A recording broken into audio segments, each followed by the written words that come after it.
Salam pemirsa TVRI Kalimantan Barat dimanapun Anda berada. Senang sekali saya Gabri hadir dalam program orasi ataupun obrolan demokrasi.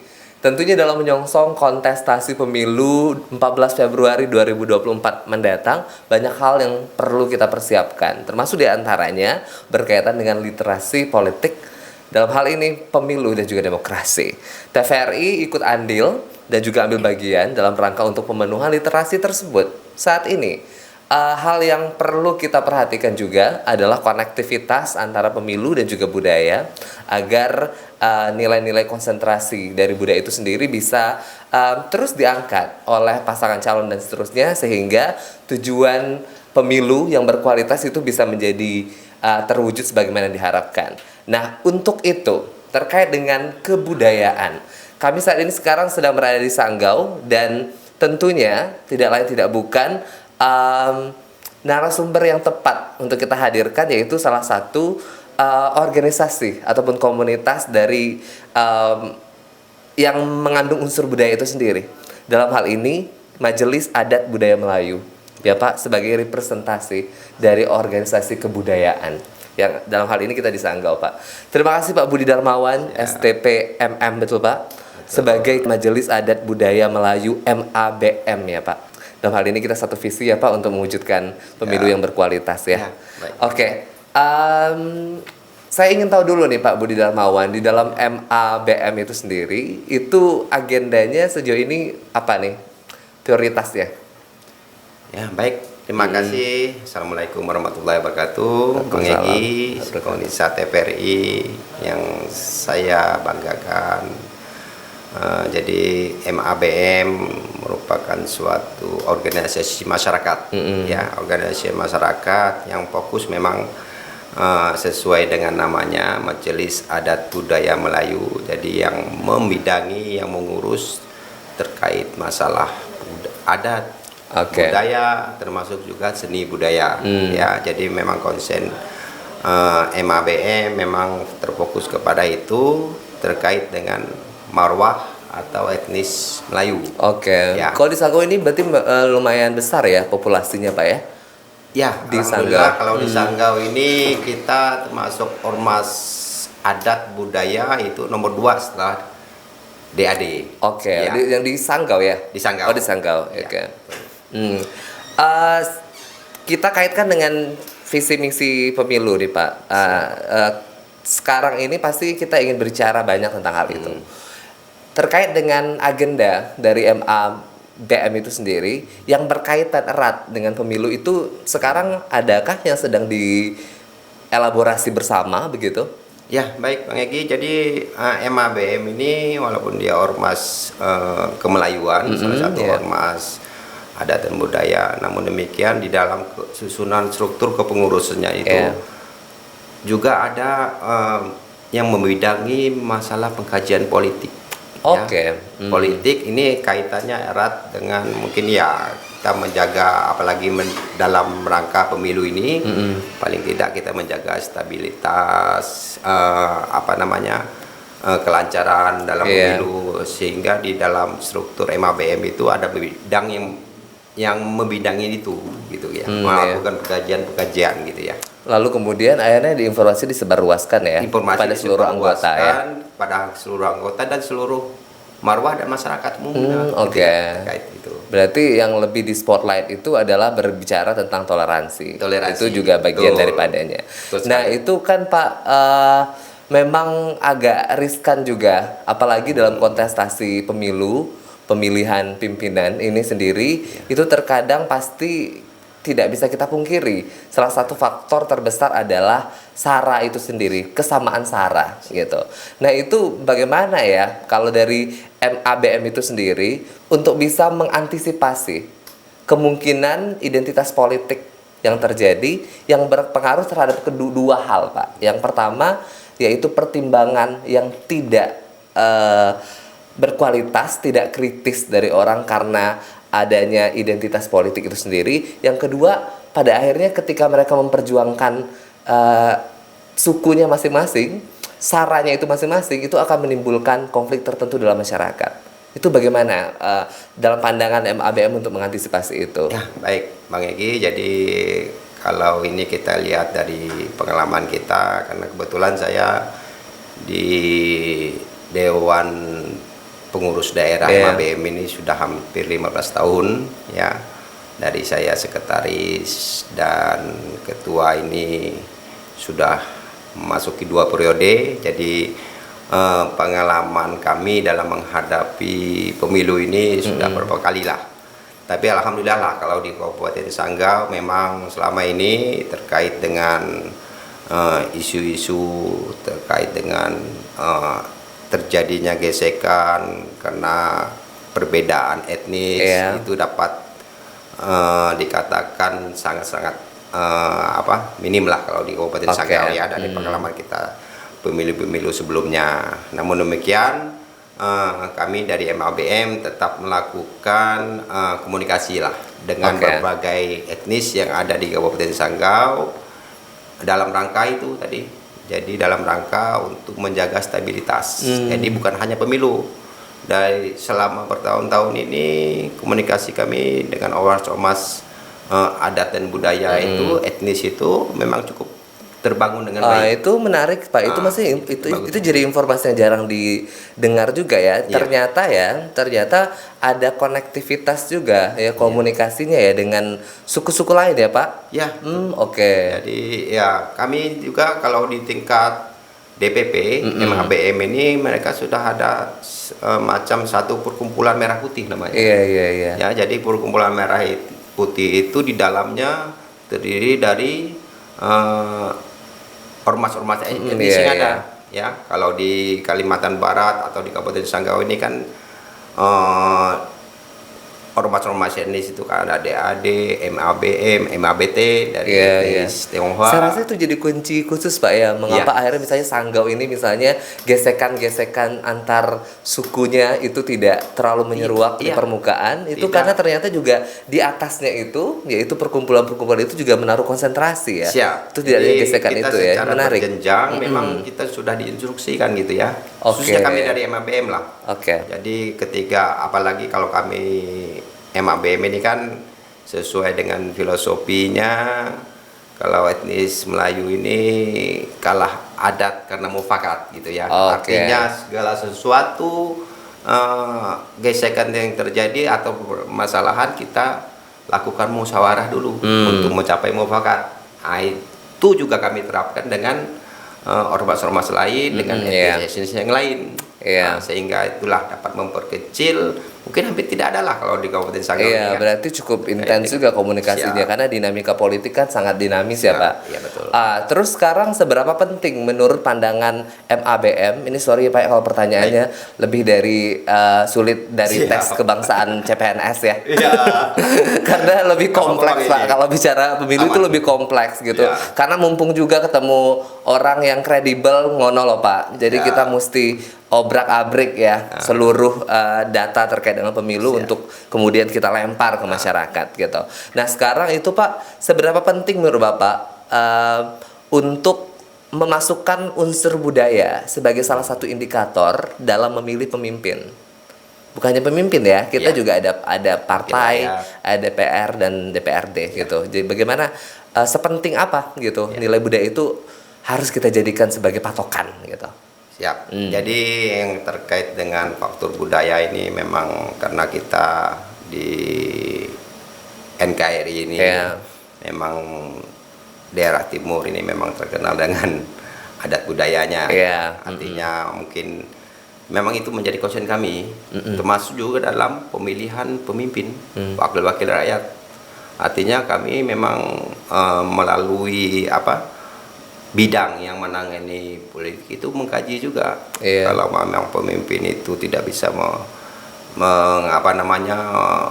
dalam kepemimpinannya tidak bisa memasukkan unsur budaya atau mengembangkan unsur budaya, ya itu menjadi salah satu penekanan pertimbangan kami lah. Jadi ini memang sangat riskan terkait dengan budaya ini, karena ya namanya negara ini Indonesia ini kan demokrasi ya, demokrasi itu bagian daripadanya juga Pak ya. Betul. Susah juga ya kalau mau kita atur-atur, kalau misalnya milih pemimpin tuh nggak perlu perhatikan itu, Ya. perlu perhatikan gagasannya saja misalnya, Ya, kayak gitu juga sulit juga ya. Mungkin kita juga harus menghargai Ya. cara orang memandang gitu ya, dengan Memandang, berbagai macam aspek diantaranya ya.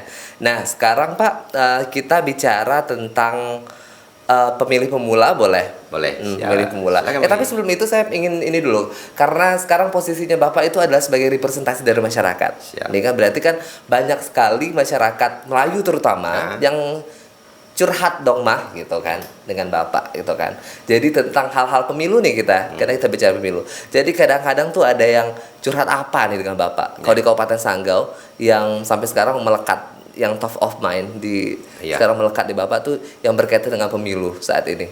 Ya, betul. Keresahan ya. Jadi sering itu Bang Egy, Iya. jadi terkait dengan curhat-curhat itu, Bang gimana nanti kita pilih ini wakil rakyatnya bagaimana? Nah, ya saya menjelaskan yang penting kita berpartisipasi lah dalam pemilu ini, pilihlah pemimpin yang bisa membawa aspirasi kita masyarakat, Iya. baik itu kaum muda maupun masyarakat Melayu atau masyarakat yang lainnya lah pada umumnya. Artinya kami juga tidak menekankan pemimpin itu harus dari etnis, salah satu etnis Oh gitu iya. kan.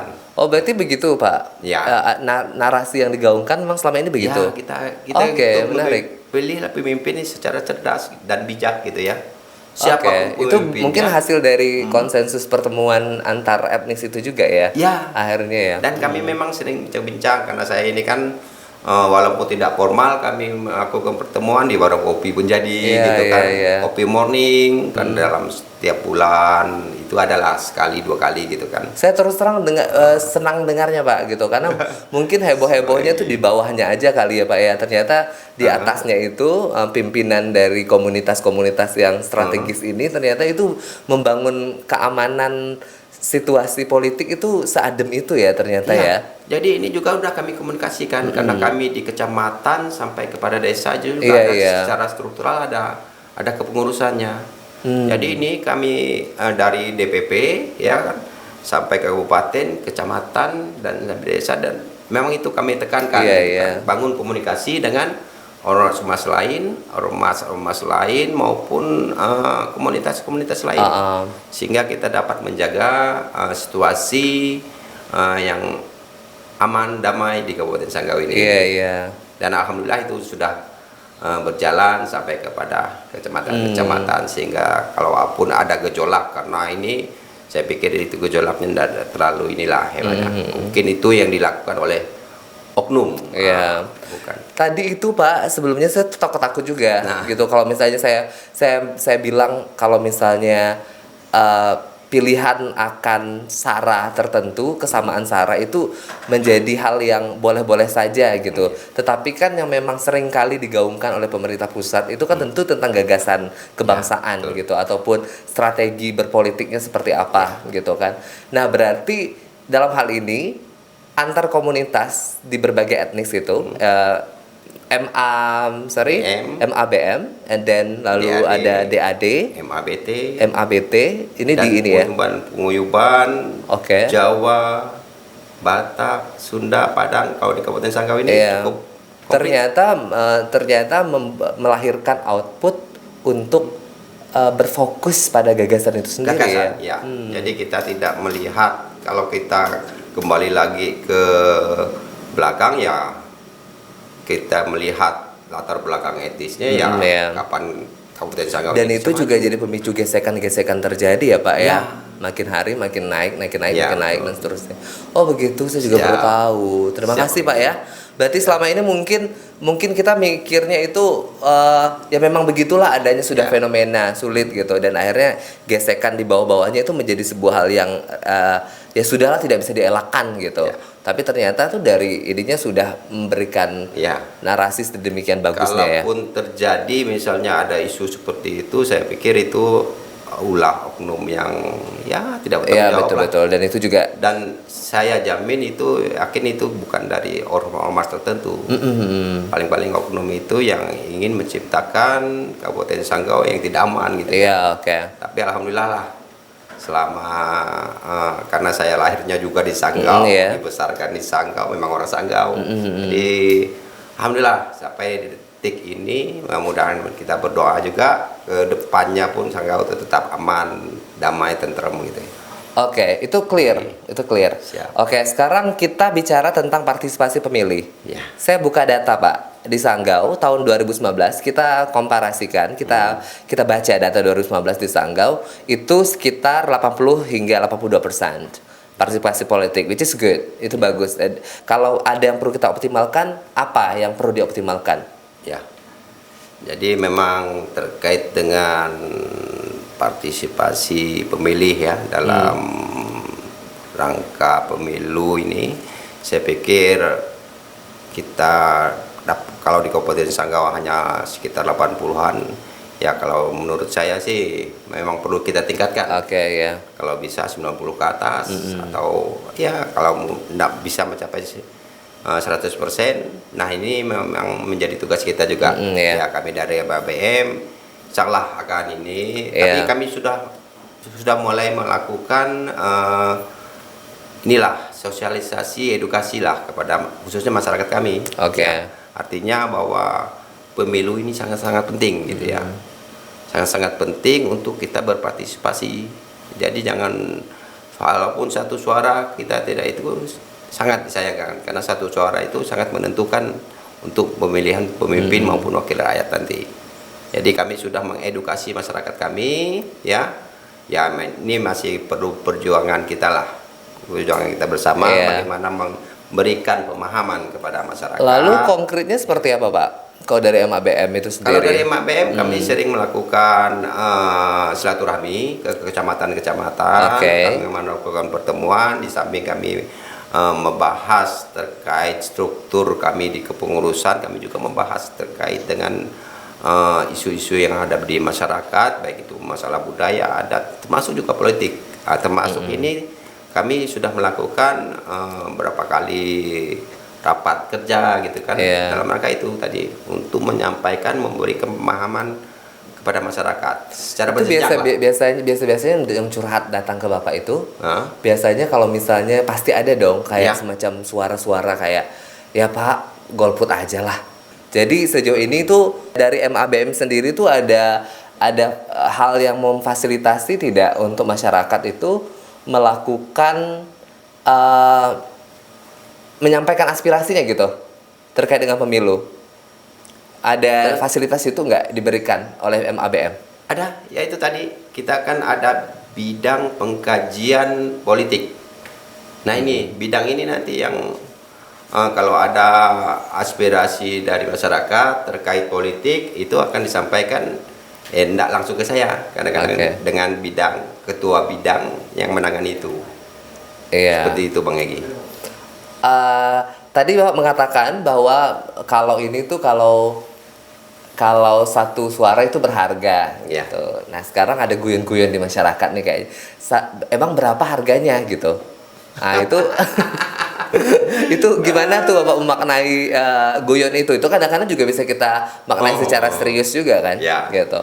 Jadi kalau yang saya maksud tadi memang terkait secara filosofi lah ya. Kalau secara harga, secara ininya ya saya belum mau mendalami hal itu lah. Terkait satu suara itu berapa itu itu maksudnya apa adalah salah satu juga dari suara masyarakat kita gitu.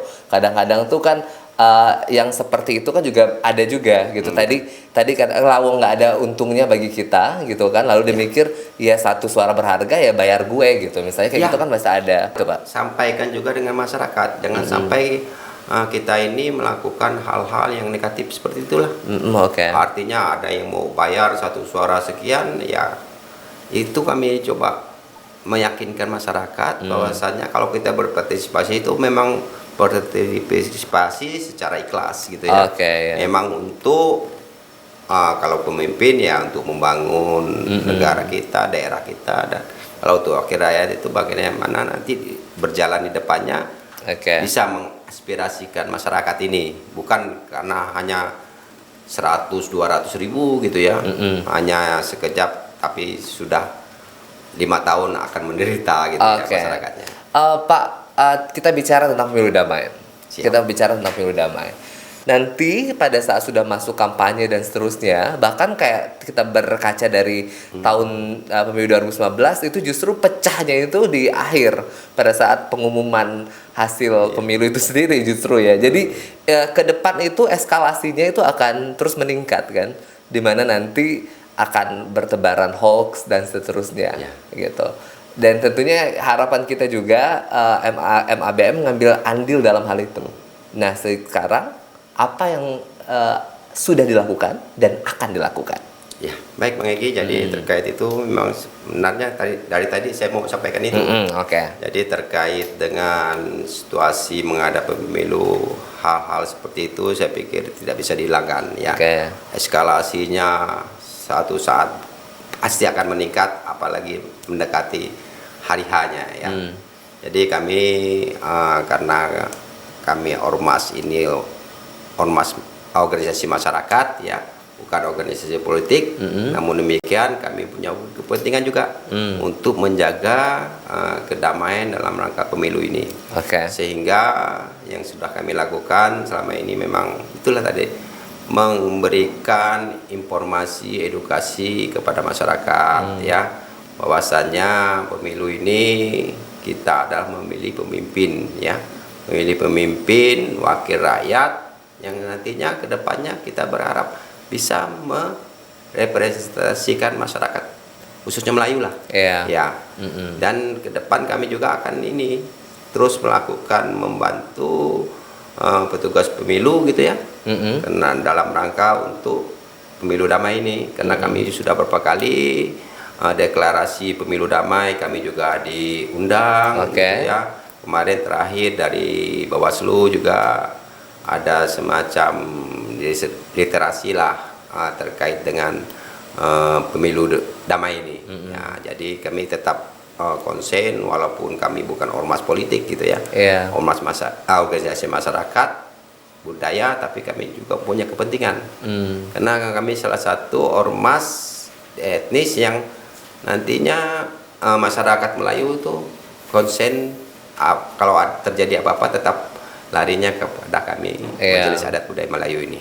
Oke. Begitu Bang Egi. Pak, terima kasih banyak. Siap. Terima kasih banyak. Banyak poin-poin yang powerful yang turut disampaikan gitu.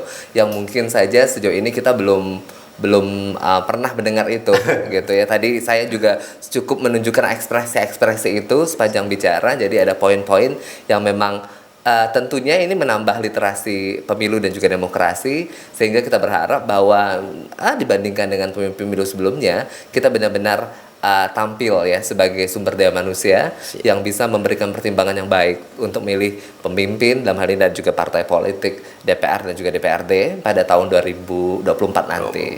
Terima kasih Pak atas kontribusi yang diberikan. Ketulusan itu bisa saya rasakan energinya. Sama-sama Bang Egi. Siap. TVRI. Oke, saya Gyamdi pamit undur diri dari hadapan Anda. Kami akan terus memberikan literasi politik di berbagai angle untuk Anda dalam program Orasi Obrolan Demokrasi. Sampai jumpa.